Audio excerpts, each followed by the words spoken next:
অল্পের জন্য রক্ষা পেল বিলোনিয়া ভিতর বাজার। দমকল বাহিনী ও এলাকার লোকজনদের তৎপরতায় আগুন নিয়ন্ত্রণে নিয়ে আসার কারণে বিধ্বংসী অগ্নিকাণ্ডের হাত থেকে রক্ষা পায় বিলোনিয়া ভিতর বাজার এলাকা। স্বস্তির নিঃশ্বাস ভেতর বাজারের অন্যান্য ব্যবসায়ী ও এলাকাবাসীদের মধ্যে। আগুনের সূত্রপাত হয় ভেতর বাজারের এক মিষ্টি দোকানের কারখানা থেকে। গ্যাসের সিলিন্ডার থেকে আগুন লাগার ঘটনাটি ঘটে বৃহস্পতিবার বিকেল 5টা নাগাদ। পুরো ছাই হয়ে যায় মিষ্টির দোকান।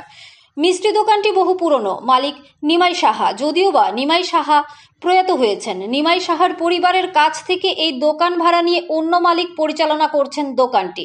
জানা যায় আজ বিকেলে মিষ্টি দোকানের কারিগর কারখানাতে মিষ্টি তৈরি করতে গিয়ে গ্যাস সিলিন্ডারের মধ্যে আগুন ধরে যায়। কারখানাতে আগুন ছড়িয়ে পড়তে দেখে কারখানা থেকে বেরিয়ে মিষ্টির কারিগর চেঁচামেচি শুরু করেন। মুহূর্তের মধ্যে গ্যাস সিলিন্ডার বিস্ফোরণ ঘটে। এর ফলে মিষ্টির দোকান পুড়ে ছাই হয়ে যায়। প্রায় 5 থেকে 6 লক্ষ টাকার ক্ষয়ক্ষতি হয়েছে বলে জানা গেছে।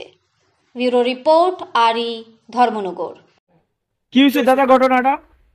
হঠাৎ করে মিষ্টি দোকান তো কাজ চলছে, কারিগর কাজ করে, অর্ডারে মাল আছে বানাইতেছে। হঠাৎ করে নতুন গ্যাস সবকিছু নতুন, হঠাৎ করে ওয়াশার বাস করে হঠাৎ করে আগুন জ্বলে এসছে। বিভৎস অবস্থা। তারা তাদের কন্ট্রোল করার মতো, এরা কারিগর মানুষ কি বুঝবে? এরা যেমন হঠাৎ করে পুরা ঘর আগুনের সব শেষ মানুষের আপনার প্রায় মানে দুজনের সমস্ত ফ্রিজ থেকে শুরু করে যা যা আছে আমাদের চুলা, নতুন সমস্ত ডিজেল চুলা টুলা সব বাসনপত্র সব কিচ্ছু নেই। গ্যাসের নতুন গ্যাসের ওয়াশার হঠাৎ করে বাস পাচ্ছে। কার দোকান এটা? এটা হচ্ছে নিমাইশার দোকান। এই দোকানটা আমরা ভাড়াতে নিচ্ছি। কতক্ষণের এই ঘটনা?